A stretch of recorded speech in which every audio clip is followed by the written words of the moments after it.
I am Georgia Weston, Executive Director of Creative Healing for Youth in Pain, or as we like to call it, CHYP.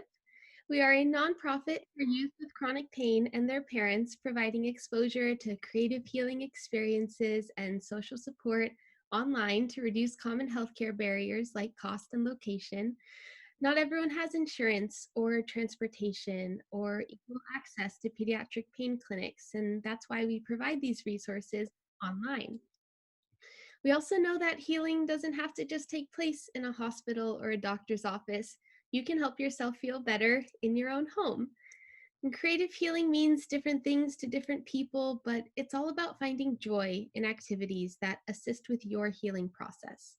And for some people, this means art, music, yoga, meditation, cooking, walking the dog, whatever makes you feel good, because we know these techniques can help reduce an overactive nervous system and increase functioning.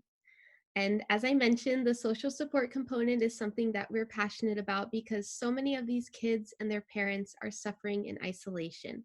So instead of just giving them statistics about all the other people out there with chronic pain, let's introduce them to one another, let them connect and support from a peer perspective. And that's what CHIP is all about, online so anyone can participate. And thank you for joining us today. We have a great presentation lined up, followed by a Q&A afterwards. Once we go to share the screen, your view may change depending on your settings. So in the upper right corner, you can make adjustments as needed. If you have one rectangle in the upper right corner, once we share the screen, you'll just see yourself. And if you click to where you have two rectangles, you should be able to see Dr. Coakley in addition to the presentation slides. We would also like to ask that everyone please keep themselves muted and their cameras off so we can all enjoy without distractions. And now I am pleased to introduce one of CHIP's clinical advisory board members, Dr. Rachael Coakley. She is a pediatric pain psychologist at Boston Children's Hospital and assistant professor at Harvard Medical School. She's also the founder and director of the Comfortability, a program teaching evidence-based pain management skills to adolescents with chronic pain and their parents. She will be talking about emotional and goal-setting support for teens with pain during COVID-19. So now if Dr. Coakley unmute and turn on the camera, and then I will make her the spotlight video. Here we go. Right. There we go. Hello. Now you're on. There we are. Take it away, Dr. Coakley. Excellent. Thank you so much. So many thanks to Georgia and to Lonnie and the CHIP organization for allowing me to join you guys today. I'm really happy to be here, excited to talk for a little bit and then have a chance to talk to everybody and answer some questions. I think the very first thing we need to talk about is my background. Because I am not here, this is virtual, but I like to pretend that I'm in Italy somewhere with some Italian vineyards behind me, maybe, is my fantasy. And I feel like if you have to be looking at a camera all day, if everyone's on Zoom as much as I am, you might as well be enjoying the background. So make it what you want and enjoy. And I'm gonna start by sharing my screen.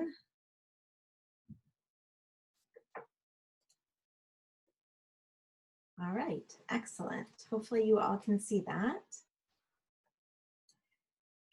So I was asked to join today to talk a little bit about what it is we're doing from the pediatric psychology standpoint in terms of how we're supporting kids with chronic pain through these really wild times with COVID-19, because for sure it has changed so much of the fabric of what we're doing. And at the same time, there's some things that we're able to sort of continue on. And so the goal for today is to really talk about the emotional piece of it, what parents can be doing to support their kids, and then also thinking about the functioning piece of it. What still applies, where do we have to soften a little bit, and how do we navigate that balance? Let's see. Okay, so just a few really quick rules that I want to put out there. This webinar is intended as an educational service. It is not to replace any sort of medical advice that you're already getting about your child in particular. So just keep that in mind. If you have specific questions that pertain to your child, always smart to go back to your child's medical team. I think George is going to make sure people stay on mute through this. The CHYP team is recording this, and I think it's going to be made available. So we just ask that you don't do other recording as well. And then we're going to use the chat feature for the questions at the end. So I've just got two really simple, straightforward goals for us today. One is to understand the emotional toll of COVID on teens and what parents specifically can do to support them. And two is to think about some ideas for setting goals and continuing to focus on function, even in the context of COVID-19. So that's what we'll start talking about. So first, let's just talk about how unique this situation is. I mean, it has turned everything upside down for everybody. We've never been through anything like this before. And for sure, there is a clear message, right? Stay home. That's the right thing to do. And everyone, as much as possible, is trying to adhere to that.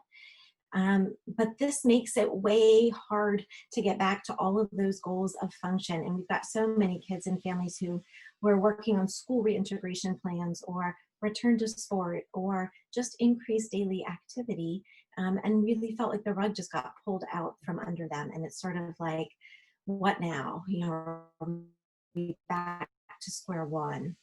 And of course, along with sort of that functioning piece comes all of the fear and anxiety and sadness. My heart just goes out to the teens who are seniors and are missing graduations this year, or teens that have major milestones in other ways, and they're just not able to celebrate them, to be there. And it's devastating for families as well as the kids themselves. So we can't not see that this is really hard. And of course, so much disruption to routines for kids and for parents. Everybody's work life is turned upside down. So it's not just that we're trying to manage what's going on with the kids now, which might have been what was going on just prior to COVID, but now everything is upside down. And the impact has sort of swept across not just pain functioning, but really every facet of life. So we just have to sort of like ground our feet and realize that this is just new territory all across the board here. I think when we think about that though, I'm mindful of two things. One is thinking about the fact that yes, it's hard for everybody, but I'm going to go out and say it's harder for teens. And here's why. When you think about what's going on with COVID-19, and then you think about these developmental goals that teens have right now, we can pretty easily see just how fundamentally disruptive this is. And so let's just talk quickly about some of the unique goals of adolescence. One of them being that kids are supposed to be developing mastery of their environment. They're supposed to feel really confident and in charge. You know, these are kids that are moving up through the ranks in school or varsity sport, or, you know, feeling like they're becoming an expert in their hobby. And they're supposed to be having this feeling of mastery. It's really developmentally appropriate. And now COVID sort of really interferes with that. It takes that away from them, which is really challenging. Along those lines, this idea of increased independence. So teens are really supposed to be getting a little bit of a longer leash right now. They're supposed to be trying new things, sort of stretching out a little bit further than they were before. And now we've like pulled them all back into the cocoon of home.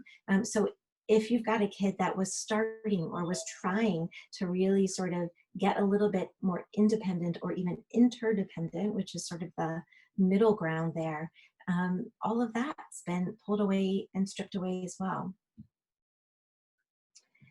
And then we sort of have to consider that tied into that independence, that sort of lengthening of that leash can only happen when kids feel safe and they have a really strong need for safety. And this is why even without COVID, kids with chronic pain having bodies, they don't trust that they can do their activities, and that sort of distrust, that sort of feeling unsafe keeps them close at home. It keeps them from wanting to go out and to sort of have more independence. But if you have a kid that was doing that, now we're in the midst of this pandemic when nobody really feels safe, and that really preys on this important developmental component for kids as well. And then mapped onto that, we've got all the pubertal changes of adolescence. So their emotions are a roller coaster, and their feelings and their emotions are intense, and they're swinging, so one minute they could be totally fine with it, and the next minute really in a dark spot. And so that kind of roller coaster is really challenging when there's not a lot of outlets for kids right now. And then there's the cognitive maturation piece. And this is really tricky in general with kids at this age group, but more so with COVID. Consider that teenagers, really in terms of like their ethical and moral development, even some of their logical, like their reasoning skills, those are very well developed by adolescents. In fact, there's not much more development that goes on in those areas of the brain between adolescence and adulthood. But in the planning and the action and the organization, that part of the brain continues to develop into the mid-20s. And so why this matters, just sort of giving a concrete example, is to think about the fact that kids might understand that it's important for their mental health or for their function to get outside and get fresh air every day.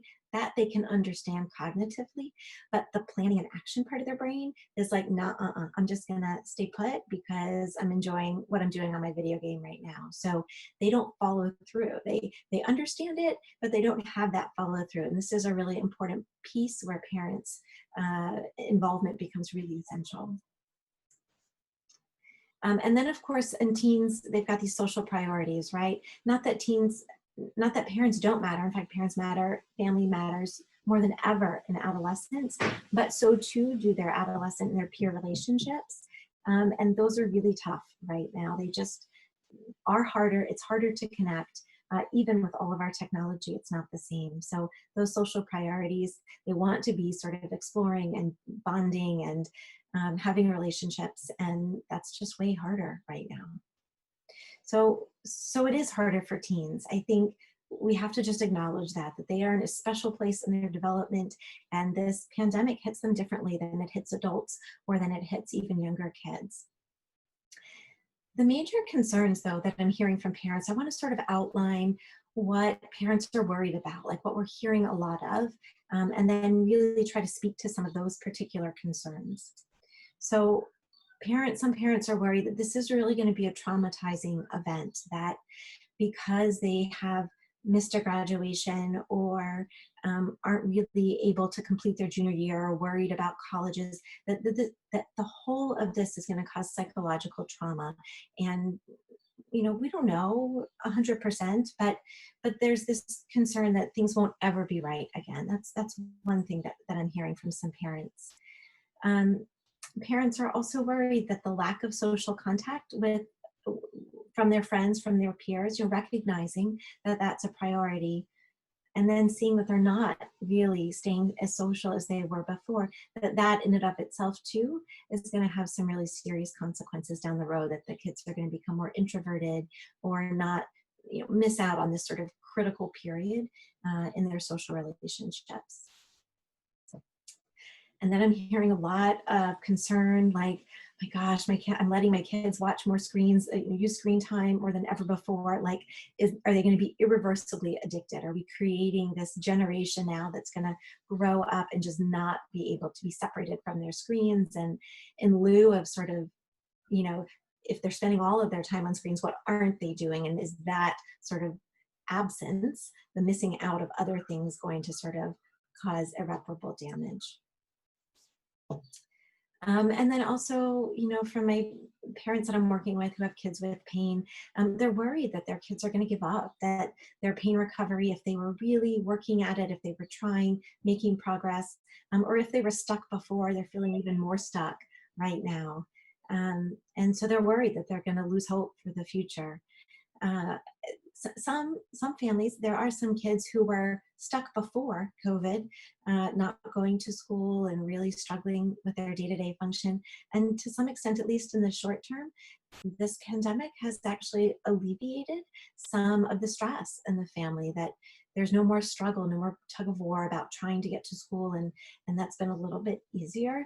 And those same parents are worried that Well, without that outside demand for function, what now? How do we keep this going? So let me share first the good news, because I'm very much an optimist at heart, and I think there actually is good news. I think that it's not all doom and gloom, and so let's start there. Um, Sheltering in place with parents and with family in and of itself is not a health concern. Um, there are going to be times when it's annoying and frustrating, but kids know that they're generally safe at home.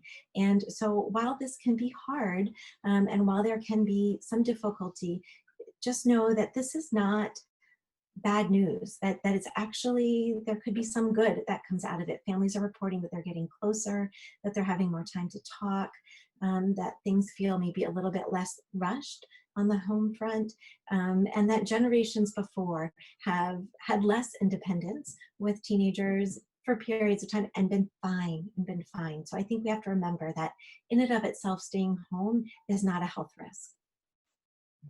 And kids do miss their friends, but they're not going to be damaged by not having physical contact for a few months. It's not ideal, but especially because we do have technology, there is the opportunity, either through FaceTime or House Party or Zoom, whatever they're using to connect, to stay social, and that's important. It's not the same, it's not a replacement, but it's okay for a few months, and I think that that's important too to keep in mind. I think siblings are going to get a lot closer. I think we're going to find that teens are, even with younger siblings or older siblings, using what they've got.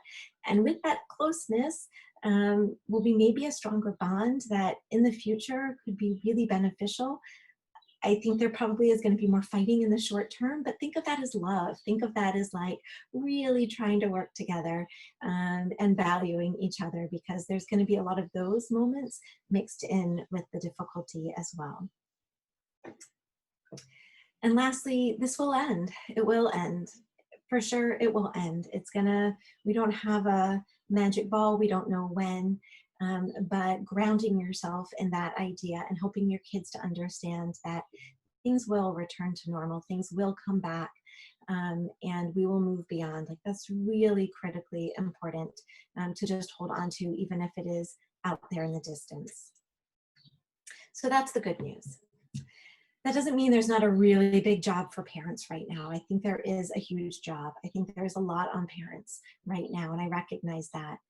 And I want to talk about a few of the critical things for emotional support first, and then we'll talk about what parents can do for functioning.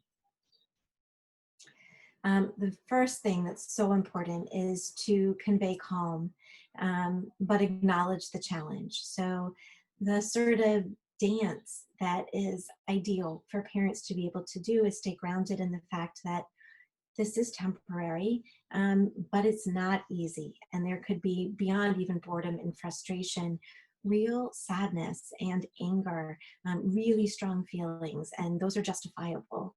It's not easy, but it is important to sort of stay focused on the fact that ultimately this is temporary. Oops. I tell parents a lot not to minimize. Don't minimize by don'ting. And that means if your kid says, this is the worst thing that's ever happened, a reply like, don't worry or don't feel sad, never works for a couple of, if it worked, that's just what psychologists would do. We just walk around telling people don't feel that way, and we'd be all good. And it doesn't happen that way. So first reason not to do it is it absolutely doesn't work. And the second reason is it always has the unintended effect of minimizing how people are feeling. So if there's an emotion that's out there and you say, don't feel that, or don't worry, instead of helping someone to feel better, it makes it feel like that's not a valid way to be feeling. So if you find yourself doing that, to minimize or to try to help your child feel better, try to catch yourself, try to nip that in the bud. And instead, listen, just the act of listening, like really tuning in, really trying to think about what it is your child's saying, and being that sounding board, um, sometimes is really the most valuable thing you can do. So less talking, less trying to fix it, and more on the listening front. Along those lines, I think it's important not to over-identify with what your child's feeling, and that's for all the reasons that I was just saying, that this really is affecting teens differently than younger kids or parents. So when your child says, I, I'm going crazy, I need to leave, I need to go do something, I wish I could be with my friends, or school is awful. The response, me too, like, this is hard for me, this is hard for everyone, again tends to minimize the feeling. A better response is, this is hard, or I hear how you're struggling today. Um, those kinds of responses. And of course, along with that, remembering that teens are very egocentric. And so they're really most concerned with how things are affecting them. So just keep in mind that, yes, this affects everybody, but this is different for teens. It really is impacting their world in a different way. It is always helpful to ask, is there anything I can do? How can I help you? And sometimes it really is just the listening, but sometimes there's a way that you can help to advocate or support, or an action, maybe something you're doing or something you're not doing. And if you open that door, sometimes kids will walk through it. So it's worthwhile to ask, what can I do to help here? And then that leads me to the next thing, which is what parents can do for emotional support is to really protect their child's sleep and routines with everything they've got. Like, this is really, really important. So the emotional sounding board, yes. And then the keeper, as much as possible, of some structure and routine. I'm going to talk a little bit about what that might look like in the context of COVID. But I can't emphasize this enough. Experts across the board agree that maintaining sleep and some daily routine, some structure around that, is one of the best things you can do. When I talk about essential day-to-day function, I want to be really clear about what it is we're talking about here, and why I harp on this, why I stay really focused and aligned with this idea that we have to keep focusing on function, even though it feels like everything has flown out the window here. So here are 3 really good reasons why we stay focused on function. It's absolutely a prerequisite for feeling better for kids with chronic pain. In the research, we see commonly that kids do more, meaning they function more, before they report that they start feeling better. And so we put lots of eggs in the functioning basket, which is to say, we build the framework or the structure to help kids do more function so that they can feel better, so that their pain does go down, that it's less frequent, that it's less intense, because we see that we're sort of able to build that back in. So that's the first reason. The second reason is because it impacts self-esteem with kids. So this is a little bit of maybe some mental gymnastics here, but stick with me. When kids stop functioning, when they don't do as much, then their self-identity, their self-conceptualization is, I'm a person that can't do much. So by virtue of the fact that they're not doing, they start feeding, it becomes a feedback loop. They start thinking of themselves as a person that can't function, or that has no life, or that there's nothing here for me. Why does it matter? Those kinds of things. And then they actually do less. And so when we get kids going again, when we start to improve the function, we see an analogous boost in their self-esteem. They say, I didn't think I could make it on a walk the whole way around the block, but I guess I can. And I guess from there, I can expand and do a little bit more and a little bit more. So because it's really fundamental to how they start thinking about themselves, their self-concept, their self-image, this function piece is also really important. That's number 2. And number 3 is because it impacts all aspects of care, their medical, how they're feeling physically, their physical conditioning and their emotional well-being. And so this is really sort of part of what's so essential in terms of getting kids feeling better. So we do really want to continue to focus on the function piece of things. So let's talk about what that might look like for a minute, because probably many of you are thinking, yeah, good point, but easier said than done. And that is hard. It's hard. So let's talk about what this might look like. Goal setting is a very important piece of the return to function, but when it feels like nothing's moving forward in the right direction, it's really hard to know, where do I start? Where do I start putting some constraints? How do I start to improve the function? So here are my recommendations. I think if you try to get function back on track across the board all at once, you'll overwhelm kids, you'll overwhelm yourselves, and then things fall flat. So I recommend that you pick 1 or 2 areas where your kid is really struggling, and try to target that first. And when I'm talking about function, this could be sleep routine, it could be the amount of physical activity, endurance, or sort of just getting going with physical activity at all. It could be academics, finishing up the school year, completing missed assignments. It could be eating healthier, or at least getting 3 squares and some snacks in a day. So you can think about this broad. It could be chores around the house. You can think about this quite broadly in terms of how you operationalize the idea of function for your child, but then hone in on something that you think would be an important place to start. Something that's got value to you and to your child is ideal. And then you have to think about, okay, what's baseline? Where am I starting from? You know, if you're starting from 0 function, if your child can't get out of bed, then you meet them where they are. If your child's functioning pretty well, but you need to sort of build on that, you can sort of use that as a roadmap too.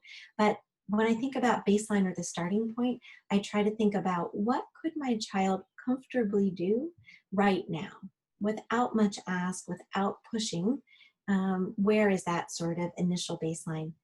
And keep in mind that the baseline today, in the midst of COVID, might be different from where your child was at baseline pre-COVID. So for some kids, there has been some backslide, and that might mean you have to meet them back where they are now, not where you wished they were or where you last left off. So there's this idea then of scaffolding and pacing. So once you think about, okay, this is baseline, this is where we are, it's not where I want to be, but I can recognize this is where we are for a starting point. You want to think about setting a first achievable goal. And I'm a big fan of starting really small, thinking about 10 to 20% of change. These are really small first goals. So just to break it down, if that meant that, let's say comfortably, your child can do a 10-minute walk, and that might be baseline, then maybe your first goal is an 11 or 12-minute walk. It's tiny, and you might think that that doesn't make a whole lot of difference in terms of their overall well-being. But what we try to do when we're working on the focus on function is to get the habit in place and build slowly and have kids start to rack up success. Like, we want them to achieve these goals so that they can start moving forward. Again, remembering that this is really tied into self-esteem. So if kids start to see themselves being able to do it consistently, then they're more likely to continue to engage in that. And just as sort of a general roadmap, you want to have about 80% confidence that your kid can meet the first goal. And you want your kid to have about 80% confidence that they can meet the goal. This is a joint discussion to have, because let's say you feel really confident, but your child has 0 confidence. I'd go on your child's confidence scale then, like really trying to find, understand what's getting in the way if there are barriers, and then finding a goal, no matter how small, where your child's not maybe 100% sure, but pretty confident that it's doable. And start there. And then don't give up or give in. So we're going to talk about setting some real constraints around some of these functioning goals, which is an essential piece of it. And what we don't want to have happen is to get into the habit or the routine of having a conversation, setting a functioning goal, cheerleading for your child to do that goal, having it fall flat, they don't succeed, there's no effort put into it, feeling really despondent, and then trying again and repeating that whole cycle. Like that just feels futile, and kids feel it and parents feel it. So we want to really try to avoid getting caught up in that particular cycle. So to support and encourage change, I'm going to suggest 3 tools that you can use to hold your child accountable. We'll talk about them. I'm sure you'll have questions, so we'll get to that in the chat part as well. But here are the 3 tools. 1 are rewards and incentives. This is different from bribing your child to do something. This is more an acknowledgement of a job well done. We're in this together with joint effort being put into it, and acknowledging and supporting and celebrating when goals are reached. So I think that it's really important to put something out there. It doesn't have to be monetary based, but maybe it's they get their favorite dinner one night. Maybe it's an extended bedtime for a particular event. So something along those lines. But think small. Think as an opportunity to just firmly acknowledge a job well done. Tied into that, sometimes our consequences. I think not all plans for a return to function need to have consequences.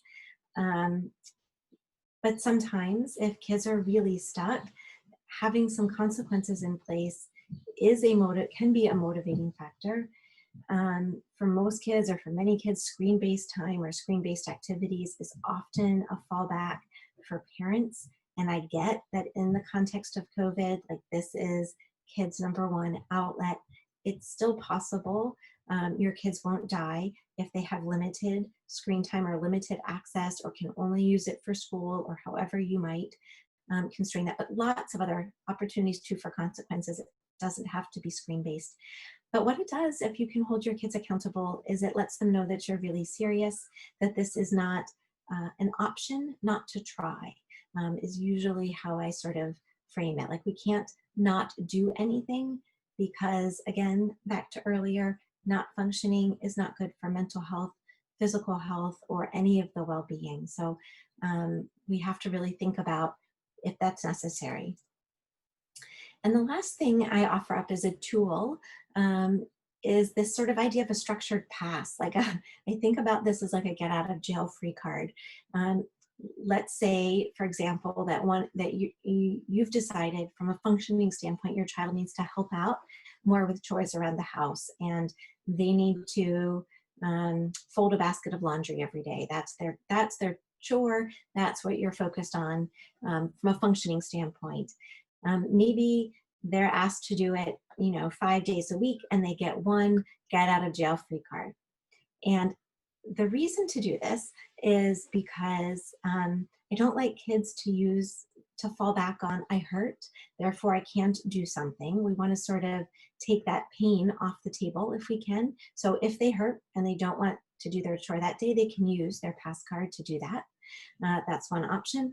The other thing is back to the autonomy and the idea of independence. Like maybe they just don't feel like doing it one day, and giving kids a little bit of autonomy in a plan that's generally focused on increasing function can go a long way in terms of a peace offering, in terms of acknowledging that it's really helpful for them to have a say in when they are doing their chore, things like that. So consider that as just a potential tool to use as well. And then track progress. This is really an essential piece of it too, because there's so much going on. Kids are going to lose track. You're going to lose track. You can't keep it all in your head. There are lots of online trackers that you can use on your phones, but I gotta be honest, I'm a big fan of paper and pencil still for this kind of thing. You can't, I have to be really careful working with teens. You can't do a behavior chart. Some of them look really babyish, but there's this really awesome thing called habit trackers now. If you're not familiar with this term, they're all over the internet. If you Google search it, you come up with things that look kind of like this. And it's just a way to sort of, what you're doing is trying to create a function goal and then get a streak. So you're looking for sort of the consistency piece of it. And adults are using them everywhere. People find them really useful. So it's a little bit more grown up. Maybe even CHYP will do an art activity where people can make habit trackers. That would be a good option. Keep it visible for you and for your child, your teen, so that you have this shared understanding of where things are. And then importantly, I would say, I'm not looking for usually 100% success. Even with this structured plan, I'd say like an 80% success rate would be really good on a functioning goal. So recognizing nobody's perfect, everybody's got days that are really much harder than others. So making room for the fact that we don't have to be perfect, but trying to see how long their streaks can go can be really useful. So make sure that if you're doing something like this, that you don't forget to check it with your kids. The consistency of this is way more important than the expediency. And so by that, I mean, I really want kids to be doing it every single day and seeing their own progress on this, even if the goals are really small and at first seem like they're maybe not even significant, because they add up. And then to recognize and praise the effort. So just acknowledging even that they're keeping track of it, noticing, oh, I noticed that you've had 5 days in a row that you've done this. That's a great streak. Those kinds of things can be really useful.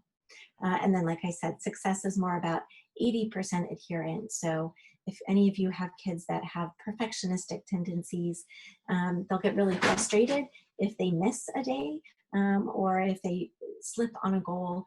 And we don't want them to feel like they're all the way back to square one. We want them to understand what a success might look like.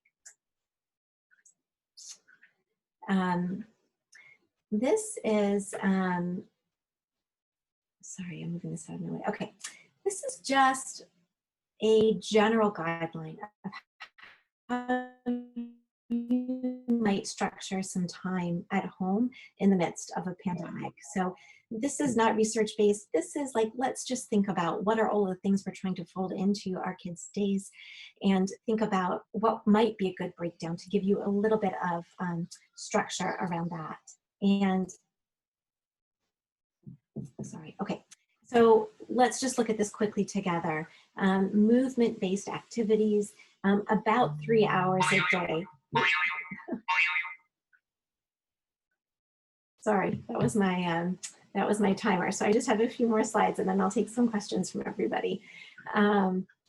Movement-based activities, like, this doesn't mean 3 hours of cardio a day. Please don't misinterpret this. Nobody needs that much cardio a day, but just being active, not sitting in front of a screen. Think about movement-based activities as any sort of walking around, playing with a pet, exercise, gentle stretching, all of those kinds of things. How else do you have access to move your body? That's sort of what we're talking about there. Social activities, cooking with your family, video chatting, doing online games. There's lots of stuff that's coming out, like virtual experiences, things like that that you can do with friends. So get creative, maybe with your kids, and think about what could be fun for the family to do, or for your kids to do with their friends. About 3 hours on that. Downtime, yeah, okay, let's think about, maybe this is screen-based time. I don't know a single parent, honestly, who doesn't feel like their kids are using more screens during the pandemic. If you are one of those parents, if you say, no, my kid still only uses minimal, then kudos to you. I want to hear from you about that. But most parents are saying, yes, my kids are on screens more for their downtime. And it's okay. It's okay, as long as there's lots of other things folded into that. I think all teens should be doing chores at home. So think about, if your kids aren't, this is a really nice time, and contributing to the family in that way also helps teens boost self-esteem. So making that an important part of everyone's contribution at home is worthwhile. schoolwork or other online enrichment, and then the sleep habits are really important. So I want to talk for just a minute about sleep. Um, the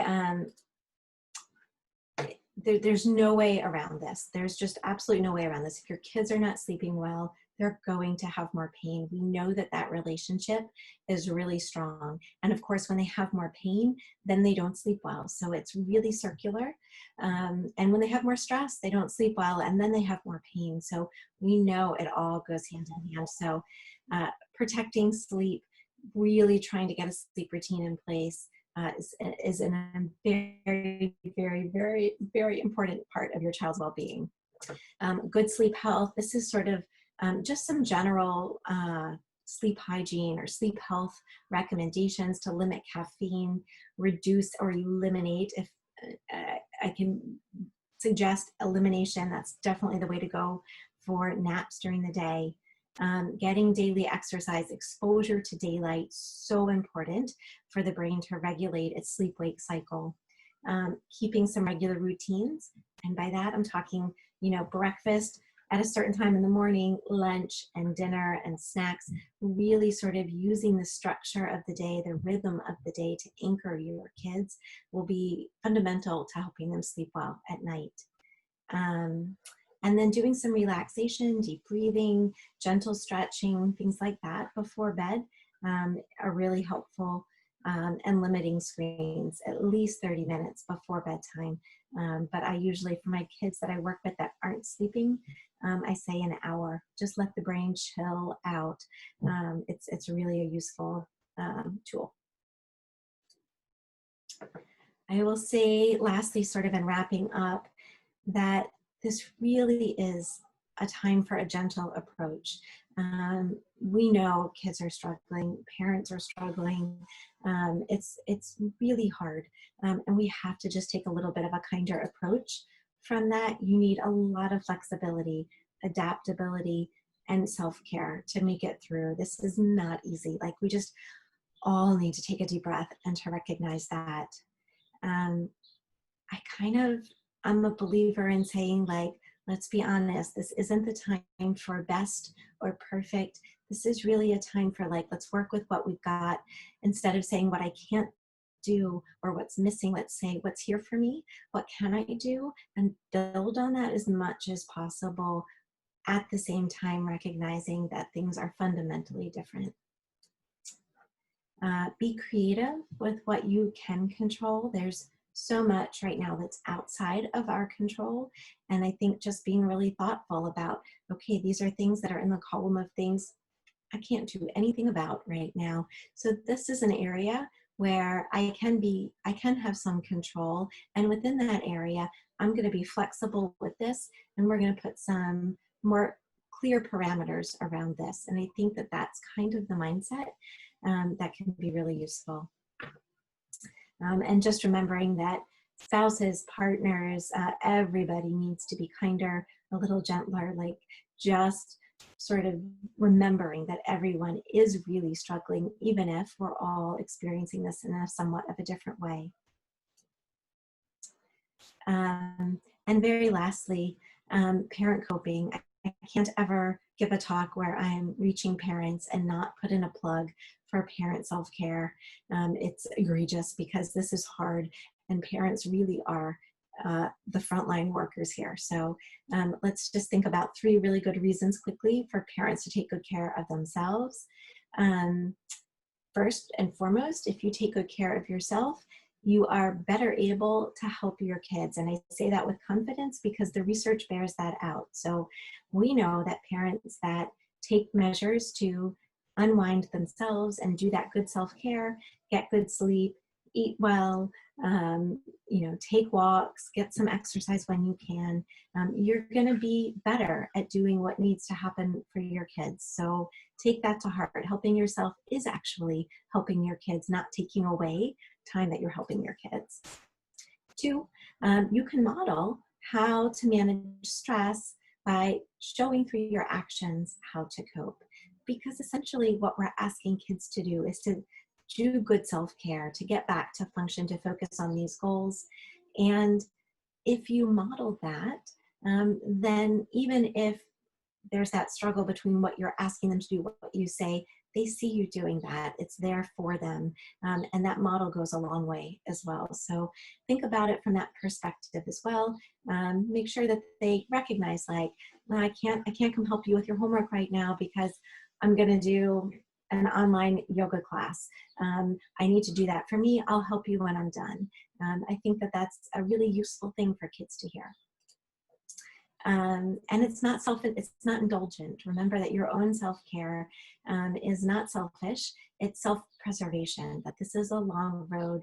Not only are we here sort of in this moment in the pandemic, but what lies ahead is still up in the air. The uncertainty can be overwhelming, and whatever the new normal looks like when we get past this, there will be hurdles there too. So think about what you can do to sturdy yourself up, find your balance so that you can help to sturdy your kids as well. So really quickly, before we jump into questions about your kids, I'm gonna ask you all to just pause, maybe close your eyes for just a minute, and envision 3 things that you can do for yourself that is here for you, even in the midst of all this wild mess, for your own self-care. And maybe it's connecting with an old friend. Maybe it's having a glass of wine in your bedroom by yourself. Maybe it's doing some online exercise, going for a walk. I'm going to give you 1 minute. I'm going to time you to think about 3 things that you can do this week in terms of your own personal self-care.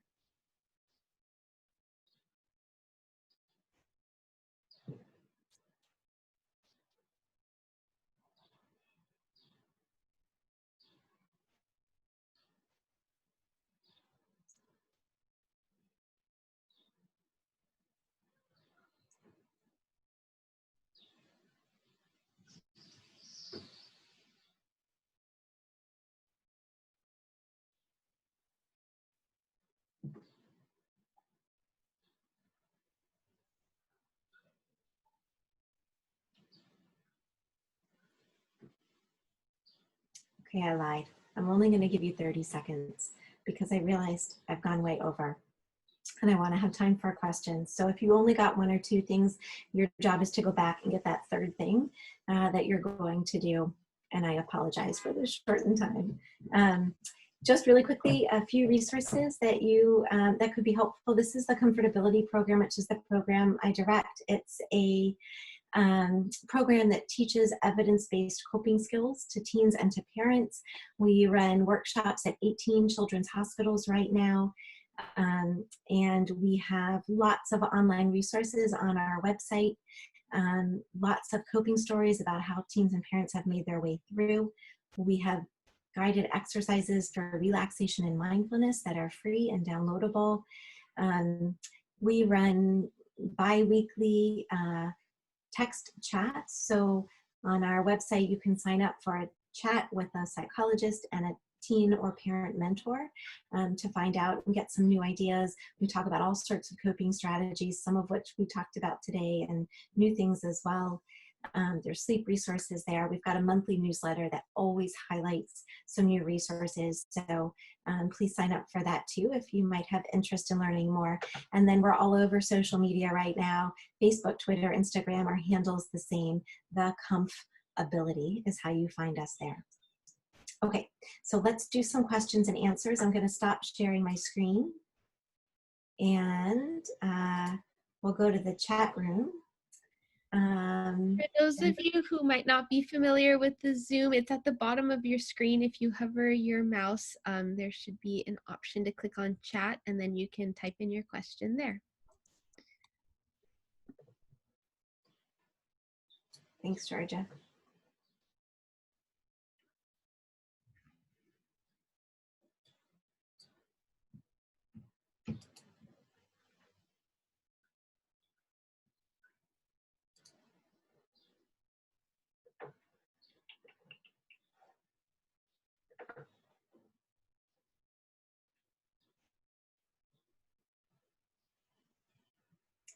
Okay, so what I'm going to do is read the questions out that I see coming in, and then give a little bit of an answer. So the first one, what do parents do if their teens are fighting a lot while home? Yeah, so the fighting, that sort of push-pull that teens have, is part of the developmental process. It is really challenging, and I think the best approach is a really transparent one with something like this, and with a lot of the conflicts that come up, where you sit down with both of them and you say, listen, I've noticed that you're fighting a lot. It can't feel good for either one of you. I'm wondering what ideas you might have about how we can approach this together. Is there anything that you think we could do to reduce this? And maybe it means that there needs to be some structured time away from, where the teens have some time away from each other. Maybe one teen or the other feels like there's an imbalance in the family, unfairness, and that needs to be addressed. But understanding sort of what is causing it, or maybe they can just take a minute to say they're both really upset and stressed and feel like their lives have been upended, and they may be taking it out on each other. And is there space to bring a little bit of a gentler approach, recognizing that this doesn't feel good to anybody? And I think maybe trying to come up with something constructive, like what is an action item? What is something that you could do to address this? Try it out and reconvene a family meeting to talk about it again in like 2 days, 3 days. Did this work? Did it not? Let's think about what's that next step kind of thing. But I think just calling it, instead of yelling at kids when they fight or dragging them apart from each other, really being transparent and having a discussion where everyone can sink into it and recognize that this is something that doesn't feel good to anybody. My 16-year-old is awake late at night, not on screens, but in full creative mode, not sure how to help him, especially because I'm tired and don't have the energy at the late hours. That is a great question. Most parents feel like they cannot keep the vampire hours that their teens are keeping right now. And what I often say is we don't regulate sleep by forcing kids to go to sleep at a particular bedtime. You can't, there's no off switch. You can't tuck them in and turn them off. But you can reset sleep cycles by holding kids accountable to awake time.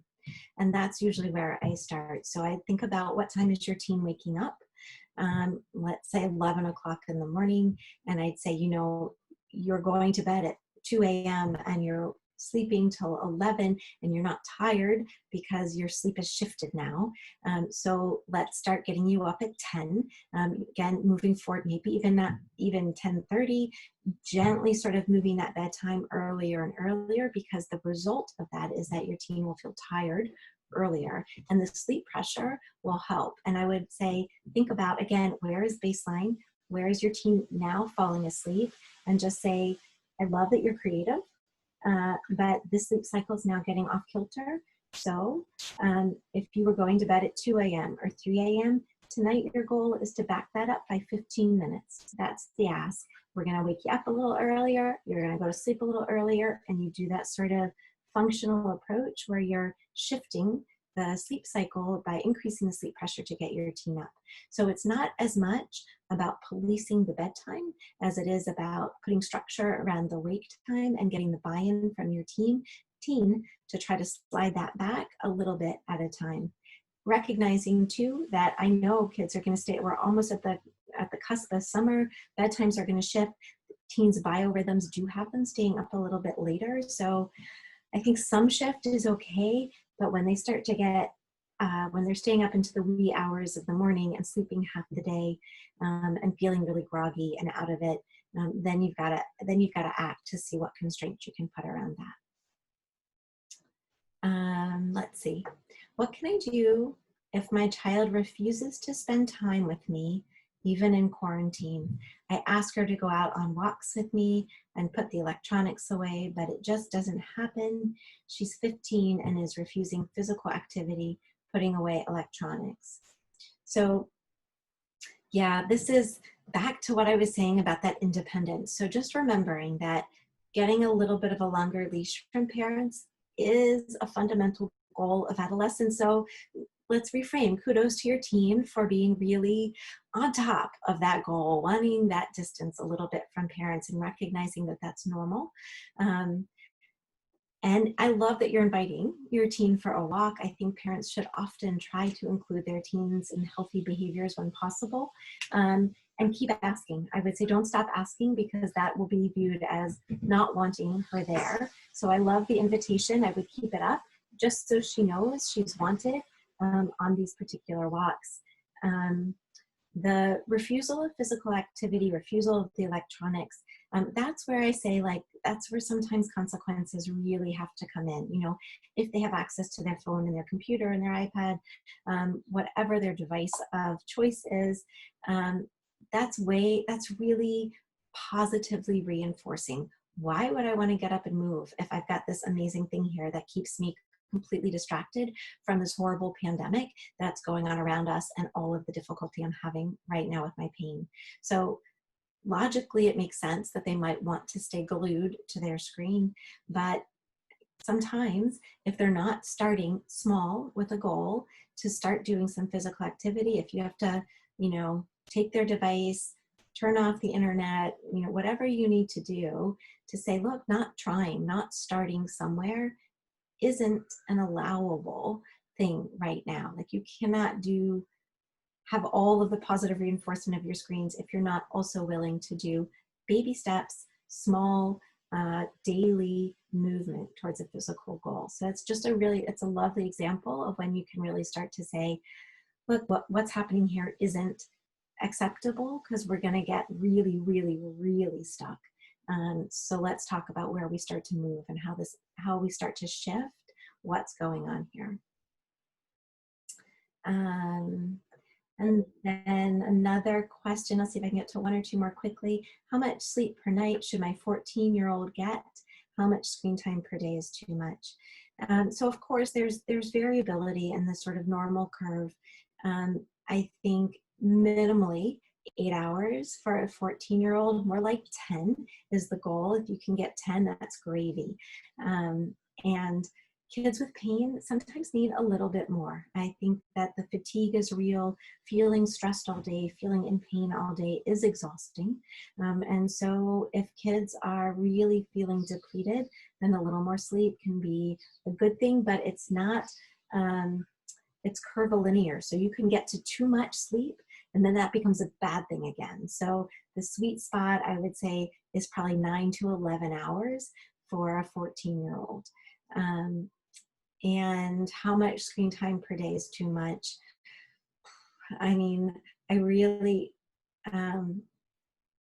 this is a way hard question in COVID times, because kids are on their screens for school, and then they're on for their social, and then they also might want to play a video game or two, which can mean like 6 or 8 hours of screen time. I don't think we're doing long-term damage by having kids on their screens that much, but it really does mean, excuse me, that you have to make sure that that's broken up with movement and social time with the family and some other kinds of chores, those sort of other kinds of things. So when kids aren't in school, when they don't have that obligation to be on screen and it's just video game time, I really think the upper limit is somewhere around 4 hours. But that's just like generally speaking, and that's just in COVID time. So that's my 2 cents around that. And I know we're almost out of time. I hope this was helpful, Georgia. I'm not sure if there's anything else you want me to say and wrap up, but hopefully this was useful to your group today, and it was fun to be here with everybody. Yes, it was so great having you. Thank you so much, Dr. Coakley, for that informative presentation. I know You're we're all experiencing new issues right now, so it's nice to have this opportunity to learn new ways to support our children. And thank you all for joining us today and being open to this experience. This concludes our Parenting During COVID-19 lecture series. Please feel free to contact me with any questions. Follow us on social media. Check out our website. If you're interested in learning about our next CHYP program, you can sign up for our newsletter. And we wish you and your families health and wellness during these challenging times. And thank you again, Dr. Coakley, so much. You've given us a lot to think about, and we really appreciate it. fantastic. It was great to be here. So I know it's tough time, so I was really glad to see you guys doing this series. It was lovely. Thank you. Thank you. Have a great day, everybody. Bye. Bye.